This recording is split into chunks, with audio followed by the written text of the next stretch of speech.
Hi guys, Jules here.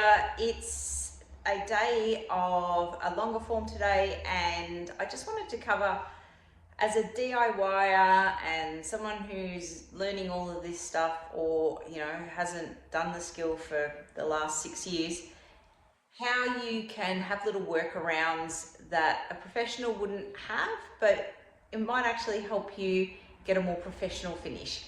And today is about cutting in your paint, especially when you don't have a roof cornice in and it's very obvious that line between your coloured walls and your ceiling.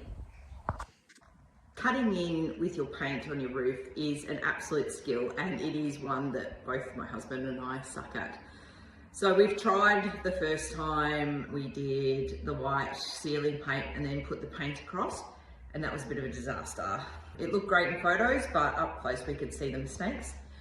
So I have repainted everything to the white, and I'm going to try to now masking tape that and then try and put the brown back in and see if we can do any better in making this look clean and professional and as perfect as we can.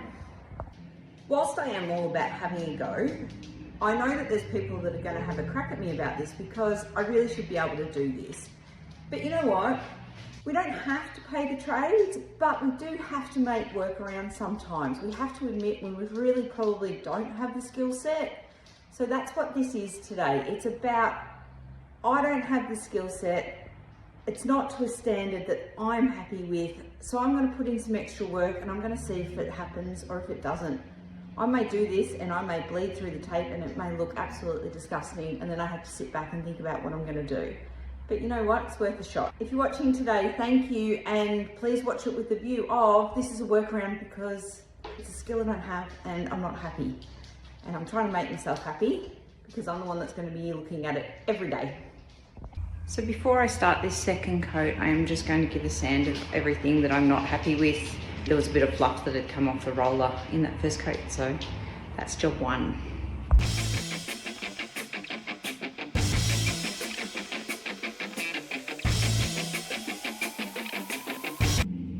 Job is to get this paint nice and mixed in. Don't rush that job, it'll take forever if you do it with a stick, but we've got a funky little blender.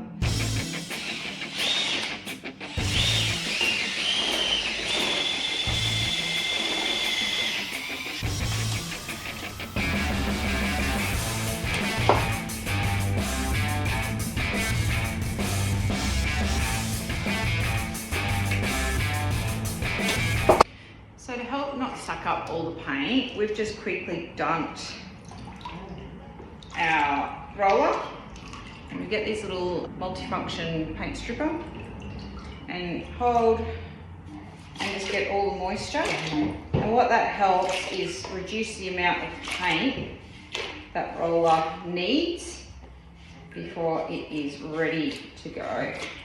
So now it's all ready to get some paint on it.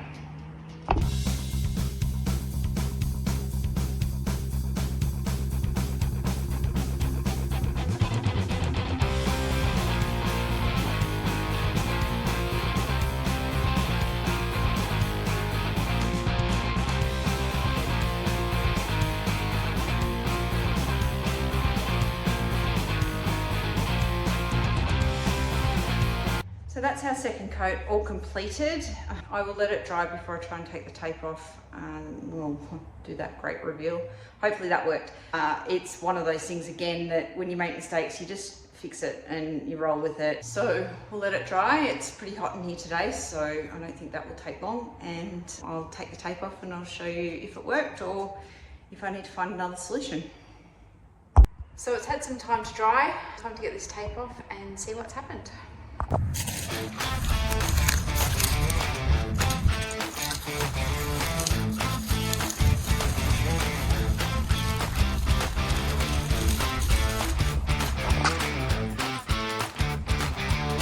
So I'm pretty happy with it. I'm not totally ecstatic. There's still probably a lot more improvement we can do, but I just have to try and keep remembering that it's definitely not a skill that I practice very often, and hopefully as the shed continues, it continues to improve.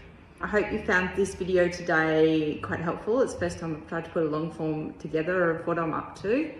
Please give me some comments or feedback, subscribe. I've got multiple shorts come out every week and I'm going to try and do more of these long form videos. Have a great day, and any questions, please just let me know.